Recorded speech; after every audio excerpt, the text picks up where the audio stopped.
Assalamu alaikum, my dear students and viewers. Today we are going to discuss. Today we are going to continue our yesterday topic, that is the Aveli, the short story for class 10th subject English. You will open your book at page number 136. Kaga consoled her. कागा ने इसको मना लिया. Aveli, if the bus stopped working, it doesn't mean that it had an accident. अबेली, आप क्यों नहीं समझते? अगर एक बस खराब हो गई तो इसका ये मतलब नहीं कि उसका हादसा हो गया. Bus is often break down during journey. तो सफ़र के दौरान बसें अक्सर खराब हो जाती हैं. Sometimes the oil freeze due to the cold. कभी कभार सर्दी से इनका जो तेल होता है वो जम जाता है. Sometimes nuts and bolts are engine don't function or certain parts stop working. तो कभी कभार ये जो बोल्ट्स होते हैं, इसमें नट्स होते हैं, कभी काम करना बंद करते हैं.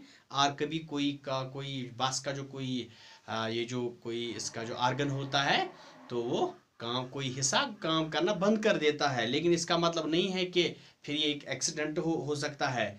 The driver parks the vehicle on the side of the road and repairs it, then vehicle takes off. तो ये जो जब ऐसी हालत होगी तो ड्राइवर क्या करता है, वो गाड़ी को साइड में खड़ा करता है, फिर इसके रिपेयर करता, मरम्मत करता है और फिर चले जाता है, रुखसत हो जाता है. We also have to take extreme precautions before commenting on the news in front of अबी. तो ये राइटर कहता है, अब्दुल गनी शेख कहता है कि हमें अभी के सामने कोई भी बात करने में एहतियात करनी पड़ती थी, क्योंकि जब भी वो कोई न्यूज़ सुनती थी तो वो इस पर रिएक्ट करती थी. कभी रोती थी, कभी चिल्लाती थी, कभी गुस्सा करती थी, कभी नाराज़ होती थी.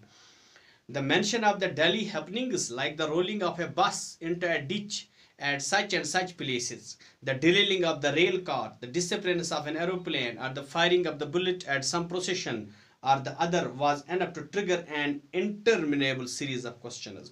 अगर कभी हम अभी के सामने कभी कोई वाक़ा इसके सामने बताते, पेश करते, कभी वो सुनती, like the rolling of the bus in the ditch, कभी खाई में बस गिरती है, तो यहाँ कभी रेलगाड़ी का एक्सीडेंट होता है, या कभी कोई एरोप्लेन गायब हो जाता है, या कभी फायरिंग का वाक़ा आता है, गोली चलने की, या कभी कोई जुलूस का वाक़ा आता है. Was an up. ये काफ़ी था उसके लिए, क्योंकि वो शुरू हो जाती थी. जब वो शुरू हो जाती थी तो फिर there was the series of questions. वो सवाल पे सवाल करती थी. कैसे सवाल? जैसे इज़ माई रुखसाना सेफ, तो फिर हर बात पे कहती थी क्या मेरी रुखसाना सेफ है. Was Rukhsana travelling in the, अगर हम कभी इसको कहेंगे फलानी जगह एक बस को एक्सीडेंट हो गया, वो कहती क्या रुखसाना उसी में सफ़र करती थी. अगर हम कहेंगे उस एरोप्लेन में, तो वो कहती क्या उसी एरोप्लेन में वो सफ़र करती थी. तो रुखसाना इज़ वेरी क्यूरियस. अगर हम इसको कहेंगे कभी किसी जुलूस पे फायरिंग हुई है, तो वो कहती है कि रुखसाना क्या है, रुखसाना क्यूरियस है, वो जाती होगी, वो ज़रूर वहाँ होती होगी. She must have gone to see the procession. वो प्रोसेशन को, वो किसी जुलूस को जाने के लिए ज़रूर हुई होगी. जब भी हम कोई वाक़ा इसके सामने बताते हैं तो इस पे अपना रिएक्शन दिखाती है. We would start laughing and Abbi would admonish us yet again for sending Rukhsana to Srinagar. तो जब भी हम कभी इसके सामने कोई चीज़ कहते थे तो वो हमें हमेशा इस पे क्या करती थी, गुस्सा करती थी कि आपने रुखसाना को क्यों श्रीनगर भेज दिया, उसको घर में ही बैठना था. When she expressed her helplessness, we comforted her, saying that Srinagar is a mountain resort and that is called the paradise on earth. और जब हम उसको मोटिवेट करते थे, मुतमईन करते थे कि ये श्रीनगर जो है ये एक हेल्थ रिजॉर्ट है, ये एक टूरिस्ट का स्पॉट है, तो वहाँ लोग जाते हैं देखने के लिए, तो इसको ज़मीन पर जन्नत कहा गया है. And every 1000 of tourist visit Kashmir to explore it. तो हम उसको कहते थे कि कश्मीर में बहुत से सयाह आते हैं, ये एक सयाहती जगह है. We try to make her understand that Rukhsana was in Srinagar not out of some desperation but to get further education and seek a better life. हम उसको ये कहते थे कि रुखसाना वहाँ बेगारी करने के लिए नहीं, बल्कि पढ़ाई, आला तालीम हासिल करने के लिए गई है.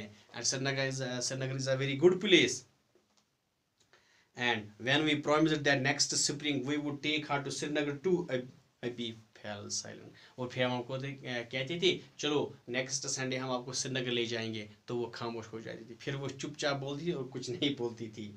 If we had brought up the subject of visiting our Srinagar before Roxana left, she would have risen in anger and pursed her mouth, declaring, "I won't leave my children and grandchildren to go anywhere." और जब हम कहते थे चलो हम आपको रुखसाना के पास ले जाएंगे, तो वो फिर क्या हो जाती थी, वो अपने मुंह को बंद करती थी और उसको बहुत ही गुस्सा आता था और क्या कहती थी, I would not leave my grandchildren, my children and my grand, मैं अपने इन छोटे बच्चों को यहाँ नहीं छोड़ सकती हूँ, मैं वहाँ नहीं जा सकती हूँ. तो इंशाल्लाह हम इसको कल कंटिन्यू करने जा रहे हैं. थैंक्स.